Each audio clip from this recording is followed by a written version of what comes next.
નમસ્કાર, voice of Mahisagar news channel પર આપનું હાર્દિક સ્વાગત છે। હવે જોઈશું આગળના સમાચાર। દક્ષિણ ગુજરાતના માછીસમાજમાં ચાલતા રિવાજોમાં સુધારણા માટેની માછીસમાજના ગામોના આગેવાનોની મીટિંગ યોજાઈ। દક્ષિણ ગુજરાતના માછીસમાજના સોમાભાઈ બી ટંડેલ એને બિલ્ડર્સ ભરતભાઈ ટંડેલની અધ્યક્ષતામાં કૃષ્ણપુર, બોરસંગ માછીવાડ, ઓજલ માછીવાડ, રાણાભાઠા, કણિયેટ, ચરમલા ભાઠા ના માછીસમાજના આગેવાનો મોટી સંખ્યામાં હાજર રહ્યા। મીટિંગમાં સમાજમાં લગ્ન મરણમાં થતા ખોટા ખર્ચ અટકાવવા, સમાજમાં ઘૂસે વ્યસન અટકાવવા અને સમાજની પ્રગતિ થાય તેવા રીતિરિવાજોની શરૂઆત થાય।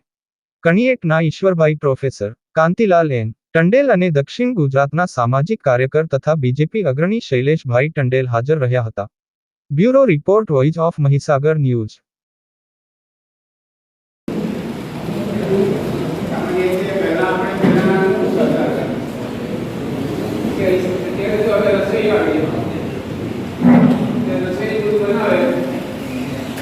जरूरी पड़ेगा